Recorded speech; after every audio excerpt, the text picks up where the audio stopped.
Bien, chicos, del repaso UNI, tengan todos muy buen día. Vamos a explicar la teoría de la última semana del repaso, la semana número 6. El tema de hoy es el Perú en el siglo XX. Empecemos en el tránsito de lo que es el siglo XIX al siglo XX. Inicio de la llamada República Aristocrática.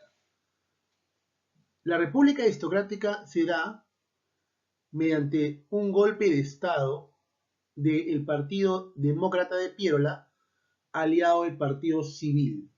El Partido Civil era el partido de la oligarquía, de los grandes terratenientes. Año 1895 sale el presidente Cáceres por golpe de Estado y se inicia la República Aristocrática con el presidente Nicolás de Piérola. Algunas características del Perú en la República Aristocrática.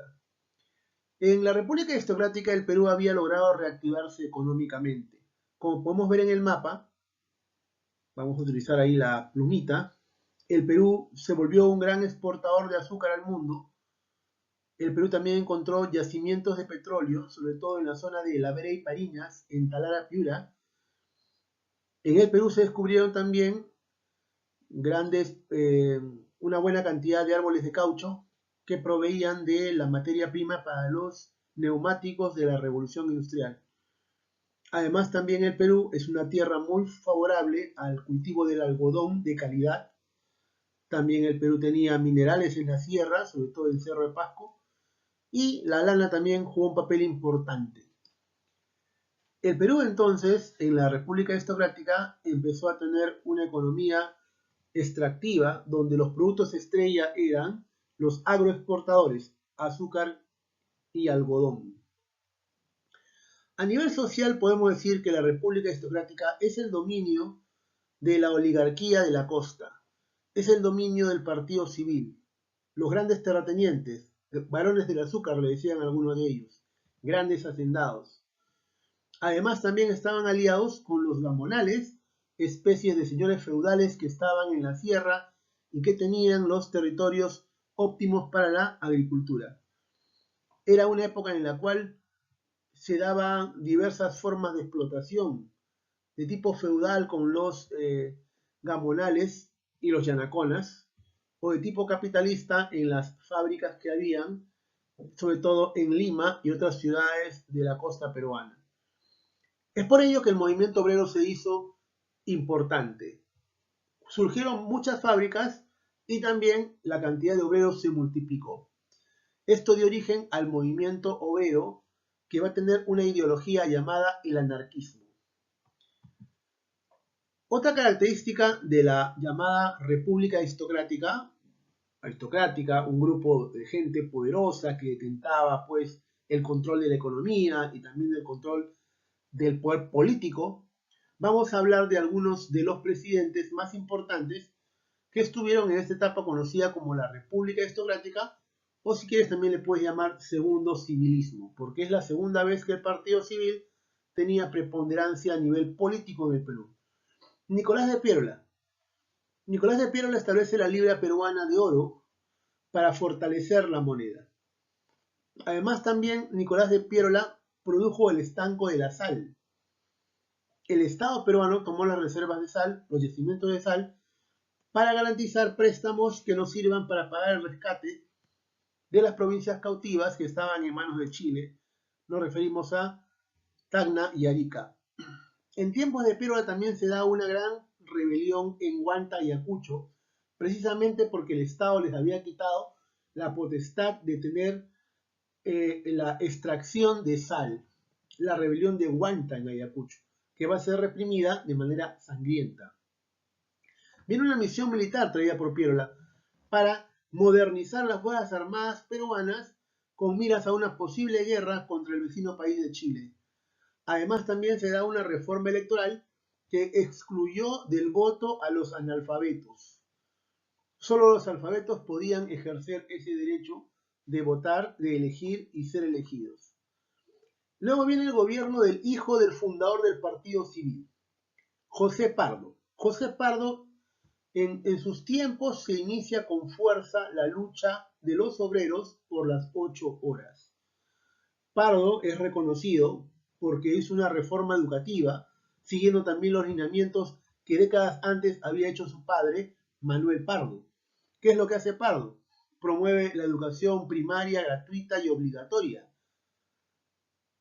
También Pardo promueve una ley para dar algunos derechos que se le negaban al obrero. Sin embargo, estas leyes van a ser no aprobadas por el Congreso.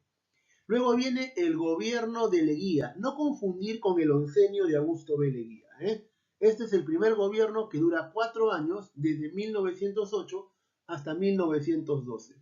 En este primer gobierno, Augusto B. Leguía va a tener problemas porque van a haber paros generales en contra de los gobiernos oligárquicos, producto de la protesta de los obreros. También el gobierno de Leguía se va a distinguir por ser un gobierno que promovió el finiquitar los problemas fronterizos que teníamos. Se firmó un tratado con Brasil llamado Tratado de Río Branco Velarde. Se firmó un tratado limítrofe con Bolivia llamado Tratado Polo Bustamante. Además también, tanta fue la presión de los obreros que al final el gobierno de Leguía terminó dando la ley de accidentes de trabajo. Otros gobiernos importantes de la República Aristocrática es, por ejemplo, el gobierno de Guillermo Billingur. Billingur fue un presidente populista. Le llamaban el pan grande. Esa fue su propuesta electoral. Aumentar el tamaño del pan, bajarle el precio. En la época de él, se promueve la ley de 8 horas para un sector de los trabajadores. Para los trabajadores del muelle y la dársena del Callao. Este señor Billingur va a ser el único que no tenía vínculos con el partido civil. Los anteriores presidentes y los posteriores o eran del partido civil o tenían fuertes vínculos con ese partido civilista. Esto va a originar que haya tensiones en el Congreso, que era mayormente del partido civil, que estaba en contra de este presidente y terminan promoviendo los del civilismo un golpe de Estado. Óscar Benavides en el año 1914 saca del poder a Guillermo Billingur en el único golpe de Estado que hubo en la República Aristocrática. En la época de Benavides llega la International Petroleum Company y a nivel mundial se inicia la Primera Guerra Mundial. El gobierno de Benavides duró cerca de un año y se van a dar elecciones presidenciales en el año 1915, donde va a salir elegido una vez más el hijo del fundador del Partido Civil, José Pardo. José Pardo, en la época de él, el Perú va a vender muchísimas materias primas, no solamente a Inglaterra en un inicio, sino también luego a Estados Unidos cuando entró en la guerra. Esta es la época del boom exportador. El Perú casi duplica la venta de materias primas, producto de las necesidades de los países que estaban participando en la Gran Guerra, o también llamada Primera Guerra Mundial. Era una época donde los grandes hacendados japonales querían lograr extraer mucha lana. Esta lana era para exportar a los mercados europeos y se van a dar tensiones como la rebelión de Rumimaki en Puno, que protegía a los campesinos de los abusos de los grandes jamonales. Lo último importante que pasa en este gobierno de Pardo es la ley general de 8 horas para todos los trabajadores. Tenemos ahora el oncenio de Leguía. En 1919, Augusto B. Leguía llega al poder. En el mundo se estaba dando el periodo de entreguerras. En el mundo se estaba dando la expansión del fascismo. Y aquí en el Perú se iniciaba un gobierno conocido como la Patria Nueva. Augusto B. Leguía sostenía que su gobierno era la Patria Nueva porque consideraba Leguía que iba a haber un cambio en el Perú. Leguía se desvinculaba de la influencia del Partido Civil y se ponía ahora como opositor al Partido Civil. A nivel económico se consolida el dominio de Estados Unidos en el Perú. La deuda se va a multiplicar porque Estados Unidos no va a facilitar préstamos. En realidad la economía fue organizada según las necesidades también de los préstamos peruanos y de cómo devolver esos préstamos también con los intereses de la deuda externa. Para ello se creó un banco de reserva. También en esa etapa se hace un nuevo acuerdo con la Peruvian Corporation. Se les entrega los ferrocarriles a perpetuidad.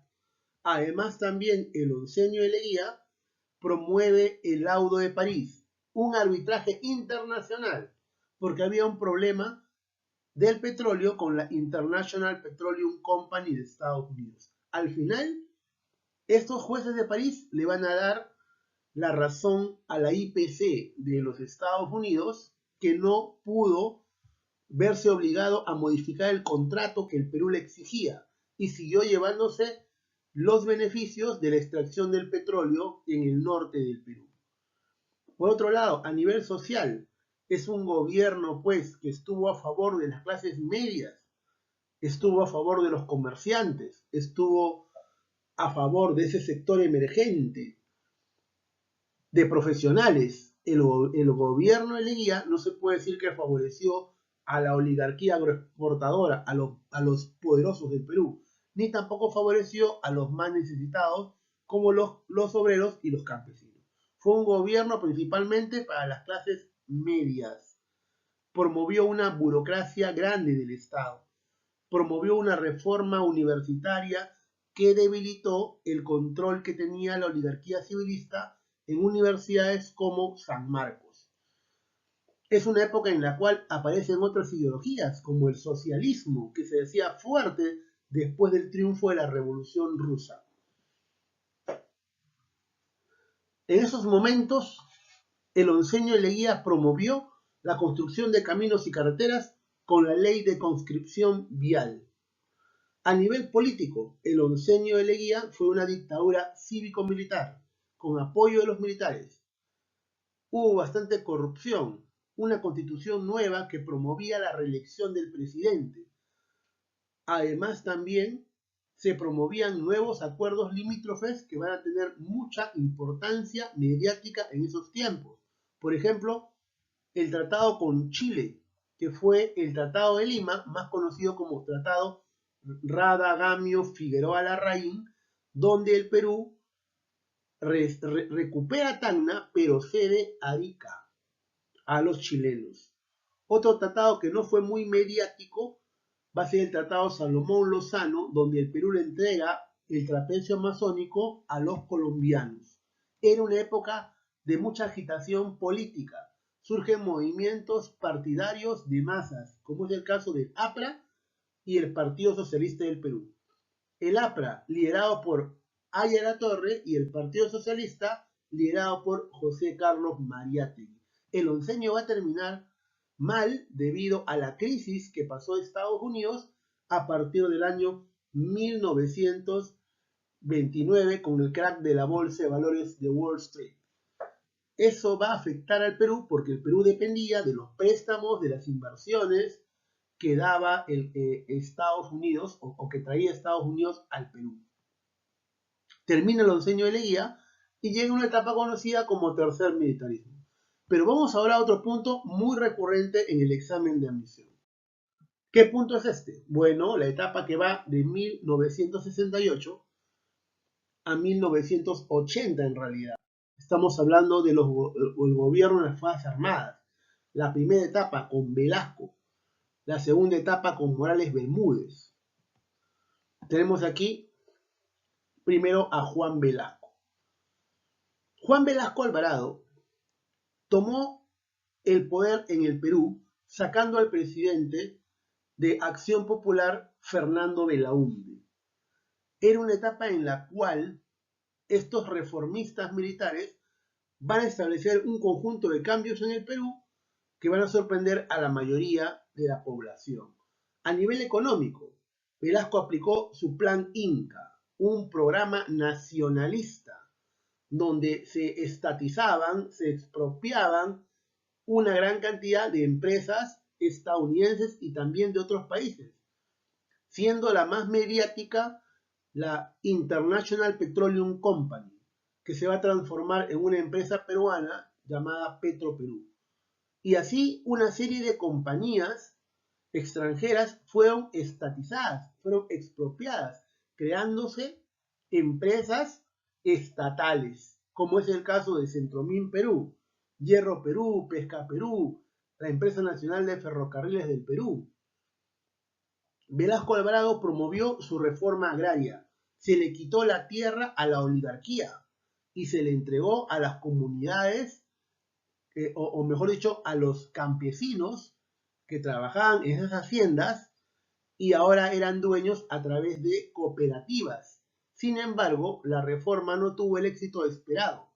La reforma agraria, con la que la mayoría de la población estaba de acuerdo, al final no tuvo el éxito esperado porque el Estado no dio asesoría técnica a los campesinos y también no les habilitó con los préstamos que ellos esperaban para poder echar a andar y continuar con la producción de estas antiguas haciendas.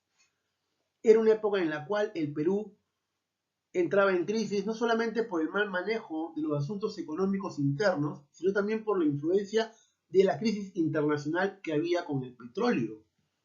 A nivel político, Velasco decía que era un gobierno nacionalista y revolucionario y planteaba que él no está ni con el capitalismo ni con el comunismo, ni con el capitalismo dependiente de Estados Unidos ni con el comunismo dependiente de la Unión Soviética. Recordemos que eran tiempos de la llamada Guerra Fría. Velasco compró buena cantidad de armamentos. El Perú va a ser uno de los 3 países de América del Sur más preparados militarmente. Velasco también va a promover reformas sociales importantes, como es el caso de la reforma educativa.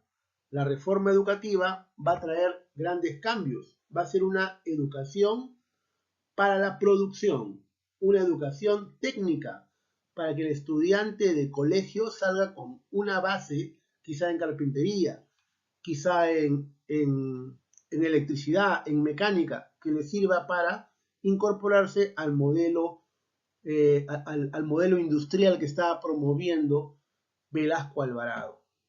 Oficializó el quechua, declaró el Día del Campesino el 24 de junio de cada año. Pero también Velasco tuvo problemas. Los problemas económicos se hacían patentes día a día y esto se transmitía a través de los medios de comunicación, por lo cual Velasco tuvo que tomar los medios de comunicación. Prensa, televisión, radio fueron expropiados. Hubo una gran huelga policial, hubo descontento ante la crisis y esto va a llevar a que un sector de los militares que antes apoyaron a Velasco, ahora alrededor de la figura de Francisco Morales Bermúdez, haga un golpe de Estado desde Tacna. Sale Velasco en el año 1975 y lo releva Francisco Morales Bermúdez, que va a tener un gobierno contrarreformista, un gobierno en el cual se va a dar un gran cambio de rumbo en la economía. Se establece el Plan Tupac Amaru en reemplazo del Plan Velasquiza llamado Plan Inca. El Plan Tupac Amaru promovía más bien ajustes liberales, aliados con la asesoría del Fondo Monetario Internacional. Se eliminaron subsidios, pero esto va a generar protestas. La situación del país era bastante crítica. A nivel económico estábamos muy mal. Hubieron grandes paros de los policías, hubieron paros de los obreros, paros generales. Esta presión hizo que Morales Bermúdez acepte su salida, pero de manera programada. Morales Bermúdez exigía que primero haya una asamblea constituyente para que en el año 1979 se establezca una constitución que dé paso al tránsito o a la vuelta a la democracia. En estas elecciones constituyentes triunfa el APRA principalmente, que va a tener muchas personas que van a estar en la Asamblea Constituyente, liderados por Víctor Raúl Haya de la Torre, quien va a ser el líder de esta Constitución de 1979. Y si nos preguntan en el examen de admisión, ¿qué novedades trajo la Constitución de 1979? El voto de los analfabetos, la segunda vuelta electoral.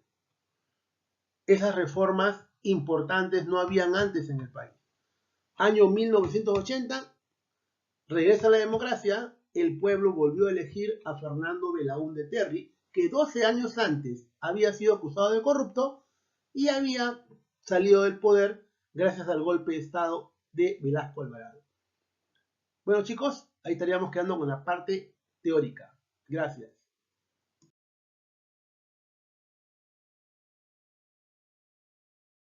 Buen día, chicos, les saluda el profesor José Gutiérrez. Vamos a desarrollar ahora la práctica de la semana número 6. La última práctica de este repaso 1. Empezamos con la práctica dirigida. Tenemos ahí la siguiente pregunta. Vamos a utilizar aquí nuestro marcador. Ahí está. Indique cuál de los siguientes enunciados son verdaderos sobre el periodo llamado República Aristocrática. La Primera Guerra Mundial favoreció el aumento de las exportaciones. Verdadero. El único golpe de Estado que hubo en la República Aristocrática lo encabezó Óscar Benavides contra Billinghurst. Verdadero. La Escuela Militar de Chorrillos fue creada durante el gobierno de Nicolás de Piérola. Verdadero. Entonces, la pregunta número 1, la clave sería, chicos, enano. ¿Ya?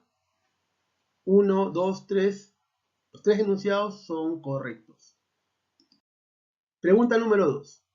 Indica la relación de verdadero o falso según corresponda al periodo de la República Aristocrática.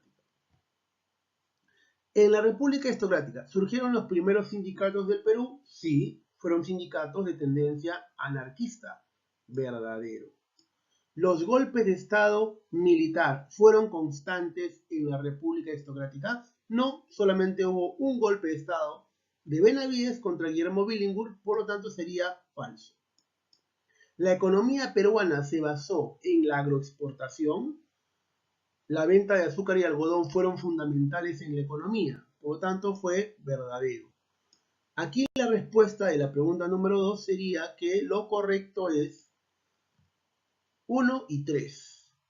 Pregunta número 2, la clave sería dado. Pregunta 3. Aquella forma de explotación que buscaba endeudar al trabajador y luego utilizarlo de manera obligatoria a ir a la hacienda o a la mina, ¿cómo se llama?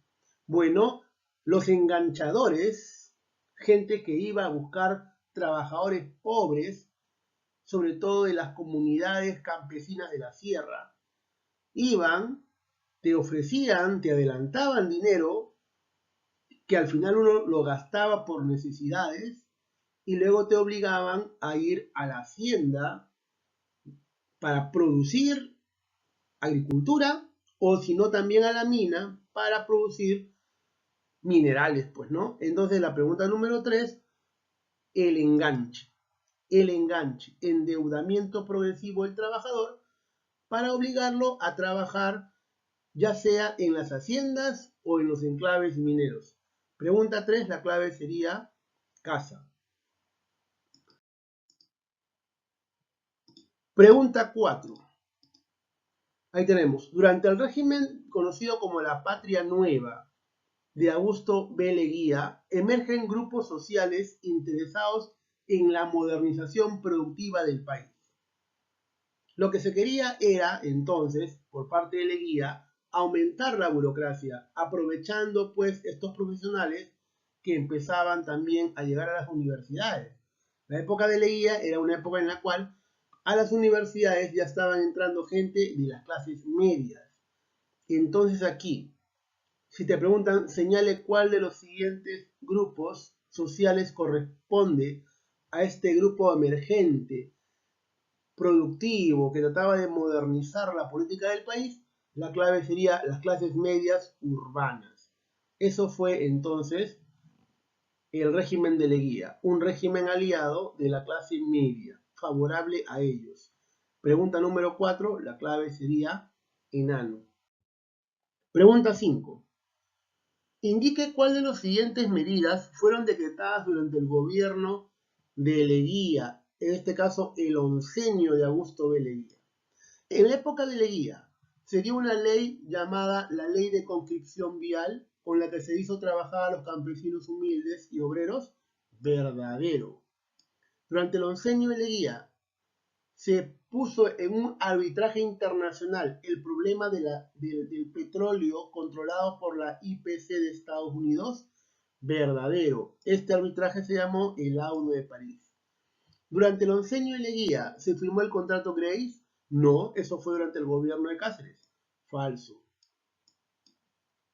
El contrato Grace fue un acuerdo entre el gobierno de Cáceres y los capitales ingleses para reconstruir la economía peruana tras la derrota en la Guerra del Pacífico. Punto 4. En el oncenio de Leguía se firmó el tratado Velarde-Río Branco.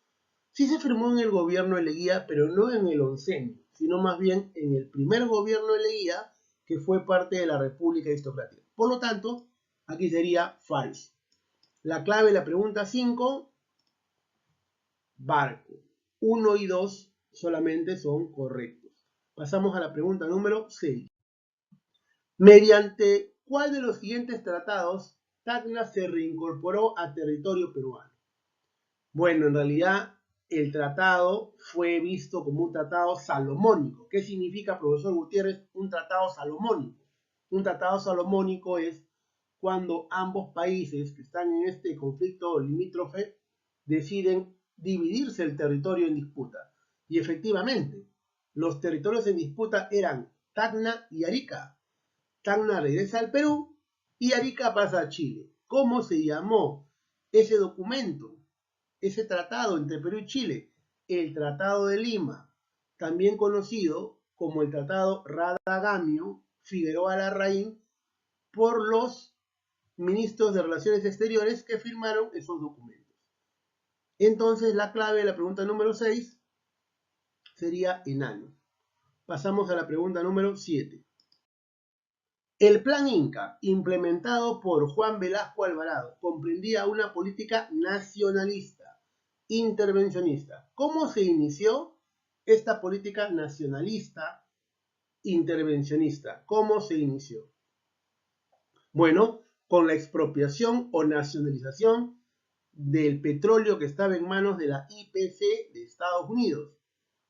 La clave entonces sería casa. Es más, el gobierno de Velasco le llamó a esta expropiación el Día de la Dignidad Nacional.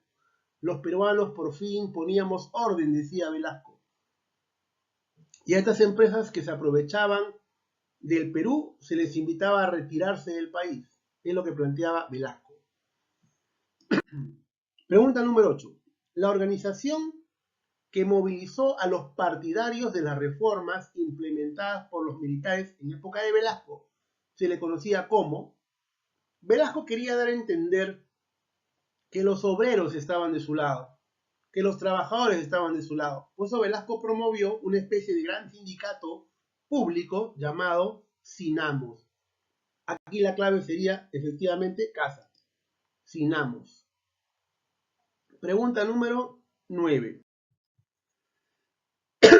La Constitución de 1979 fue elaborada por una asamblea constituyente presidida por. Participaron varios grupos políticos, pero el que obtuvo mayor cantidad de votos fue el APRA. Víctor Raúl Haya Latorre fue presidente del Congreso Constituyente, que en el año 1979 va a establecer la Constitución nueva. Eso va a servir de marco legal para que en el año 1980 se regrese a la democracia en elecciones presidenciales. Entonces aquí la clave sería Víctor Raúl Haya Latorre. Víctor Raúl Haya Latorre firmó la Constitución y días después falleció. Tuvo un funeral multitudinario, porque este señor había sido parte muy importante en las últimas décadas de la política peruana. Pasamos a la pregunta número 10. Indique la relación correcta de verdadero o falso sobre el gobierno de Velasco. Vamos a ver uno por uno. Las tierras expropiadas a la oligarquía fueron entregadas a las cooperativas de campesinos, llamadas CAPS en la costa y SAIS en la sierra. Verdadero. El Perú fue declarado en tiempos de Velasco país no alineado. Bueno, claro, Velasco decía que no está ni con Estados Unidos ni con la Unión Soviética, por lo tanto decía que era un país no alineado con las superpotencias. Verdadero. La Constitución de 1979 estableció la segunda vuelta electoral en elecciones presidenciales. Muy bien, verdadero. Mediante el paro nacional de 1977, ¿la población apoyó las reformas económicas de Velasco? Obviamente que no. Para ese año, 1977, ya la situación estaba insostenible. Ya no estaba Velasco en el poder. Estaba Francisco Morales Bermúdez. Y en ningún momento la población apoyaba las reformas económicas que estaba haciendo Bermúdez. Por lo tanto, aquí sería falso. Clave de la pregunta número 10. Sería entonces verdadero, verdadero, verdadero, falso. 10, dado. Pasamos a la pregunta número 11. O mejor dicho, a la primera pregunta de la práctica domiciliaria, chicos. Primera pregunta de la domiciliaria. ¿El fin del segundo militarismo e inicio del segundo civilismo se produjo gracias a una alianza entre? ¿En qué momento se inicia la República Aristocrática, llamada también segundo civilismo? Creo que lo mencioné en la parte teórica. Decía que fue una alianza entre el Partido Demócrata de Piérola y el Partido de la Oligarquía Civilista. Sacaron a Cáceres del poder y tomaron el control del Estado. La clave sería entonces los civilistas y los demócratas. Pregunta 1 de las domiciliarias, la clave sería avión. Pregunta 2. Los principales recursos de exportación de la República Aristocrática, ¿cuáles fueron? Bueno, esto sí hay que tenerlo claro, porque puede ser una posible pregunta de examen de admisión. En primer lugar, el azúcar. Es más, a los grandes hacendados del Perú le llamaban también los varones del azúcar. En primer lugar, el azúcar, sobre todo en la costa norte, y en segundo lugar, el algodón, sobre todo en la costa central y sur. La clave entonces sería avión. ¿Dónde se llevaban principalmente estos productos? Se llevaban principalmente primero a Inglaterra y en los últimos años de la República Aristocrática a Estados Unidos. Vamos a la pregunta número 3. Durante el oncenio de Augusto B. Leguía se produjo puntos suspensivos, mediante el cual se entregaron los ferrocarriles a perpetuidad. Lo mencioné también en la parte teórica, chicos. Se firmó un nuevo acuerdo con la Peruvian Corporation que desde el contrato Grace controlaba los ferrocarriles del Perú. La clave aquí sería, entonces, casa. ¿Sí? Casa. Pasamos a la pregunta número 4. Indique cuál de los siguientes hechos se produjo durante el oncenio de Augusto B. Leguía. ¿Se firmó el contrato Grace? No, eso fue durante el gobierno de Cáceres. ¿Se dio la ley de 8 horas? No, eso fue durante el gobierno de Pardo. ¿Qué se dio en el oncenio? ¿Se construyó el Estadio Nacional? Eso se dio más adelante todavía, en el gobierno de Odría. ¿Se conmemoró el centenario de nuestra independencia? Sí, hace 100 años, en 1921, se festejó el centenario de la independencia del Perú. Y justamente este año estamos celebrando el bicentenario. Entonces la clave de la pregunta número 4 sería dado. Pasamos a la pregunta número 5. El tratado Salomón-Lozano fue un tratado limítrofe que el gobierno firmó ¿con quién? El gobierno firmó pues con Colombia, donde el Perú perdió una buena cantidad de territorio. Colombia quería llegar inclusive a ocupar más territorio. había una deuda del pasado, teníamos problemas fronterizos muy fuertes que le han costado bastante territorio al Perú. La pregunta número 5 sería entonces con Colombia. Ahí está. Pasamos a la pregunta 6. La caída del régimen del onceño de Leguía está asociado a, yo lo mencioné, el crack de la bolsa de valores de Wall Street en Nueva York. ¿Por qué la economía peruana se va a ver tan afectada por la crisis de los Estados Unidos? ¿Por qué la crisis del capitalismo estadounidense terminó afectando de gran manera al régimen de Leguía? Por la sencilla razón de que nuestra economía estaba prácticamente subordinada a los intereses capitalistas de Estados Unidos. Ellos eran los que daban más préstamos a través de sus bancos al Perú. Ellos eran también los que le compraban al Perú sus materias primas y ellos también invertían en este país. Entonces, si Estados Unidos, la gran potencia mundial, entraba en crisis, luego esa crisis también se pasaba al Perú. Ya no llegaban préstamos, ya no llegaban inversiones y le compraban menos al Perú. Entonces la clave era avión, ¿no? El crack de 1929. Pasamos a la pregunta número 7. ¿Qué partidos se fundaron durante el oncenio de Leguía? Se fundaron varios, pero los principales, sobre todo los partidos de masa, van a ser el APRA, Alianza Popular Revolucionaria Americana, fundada en México en el año 1924, porque ahí el actor estaba siendo perseguido por Augusto B. Leguía. Y el Partido Socialista del Perú,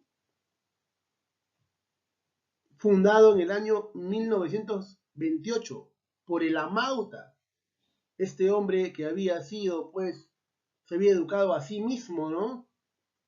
Estamos hablando de José Carlos Mariátegui, autodidacta. Él funda el Partido Socialista del Perú. Entonces, los dos grandes partidos de masa, que a partir de ahora van a tener bastante peso en la política peruana, de las diversas etapas que se dieron más adelante, estamos hablando del APRA y del Partido Socialista del Perú. Pregunta número 7, la clave sería dado. Pregunta 8. El golpe de Estado contra Fernando Belaúnde dio inicio a un conjunto de reformas económicas, sociales y políticas que se resumirían en el lema, bueno, Velasco Alvarado fue el que dio el golpe. Y Velasco Alvarado hizo una serie de cambios importantes en la economía y en la sociedad y en la política peruana. Una frase de Velasco bastante conocida es: ni con el socialismo ni con el capitalismo. Pregunta número 8. La clave sería avión. Vamos a la pregunta número 9. La expropiación de medios de comunicación como los diarios Expreso, Extra, El Comercio, La Prensa y otros se realizaron durante ¿qué gobierno? Bueno, pues te contaré que para el año 1974 la situación estaba bastante difícil en Lima y en el Perú en general. Estaba difícil porque había una enorme crisis. Había centralismo en el Perú, gente de la sierra, gente de la costa, donde había fracasado económicamente la reforma agraria, venían a Lima sin nada, porque la tierra no se podía dividir. Eran cooperativas donde quien se iba perdía sus beneficios en esa misma cooperativa. Había mucha gente que no le interesaba eso porque las cooperativas no estaban funcionando con el apoyo del gobierno y estaban produciendo muy poco. Lamentablemente el Perú, en lugar de mantenerse como un exportador de alimentos, va a pasar a ser un comprador de alimentos. Ahora la pregunta sería, ¿en qué gobierno, para evitar toda esa crítica, se tomaron los medios de comunicación? En el gobierno de Juan Velasco Alvarado. De ahí el carácter de dictador del régimen de Juan Velasco Alvarado. Es dictador porque no acepta crítica, es dictador porque acumula el poder, no hay un Congreso, no respeta la Constitución y es una persona que acumula todos los poderes.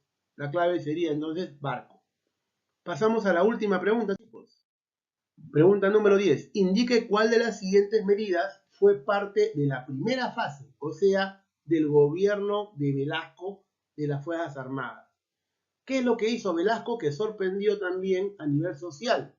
Bueno, Velasco hizo una importante reforma educativa, para lo cual llamó a una serie de intelectuales, siendo uno de los más conocidos, Augusto Salazar Bondy, que va a ser como la cara de la reforma educativa. Promovió la educación bilingüe, promovió la educación técnica, lo que él llamaba para el trabajo, educación para el trabajo. Sin embargo, Juan Velasco Alvarado va a llevar a cabo esta reforma educativa, pero la crisis del Perú hizo que al final no tenga tanto eco en la población. Sin embargo, me atrevería a decir que esta es la reforma que, pese a los problemas, fue la que hasta el día de hoy se mantiene en muchos aspectos. Entonces, la clave de la pregunta número 10 sería la reforma educativa de Juan Velasco Alvarado. Bueno, chicos, fue un gusto haberlos acompañado en estas clases que hemos tenido a través de tu página web, o mejor dicho, a través de tu intranet, donde has podido tener teoría y también práctica. Les deseo lo mejor para este examen, mucha confianza, bastante fuerza y a luchar por nuestros objetivos. Gracias, muchachos.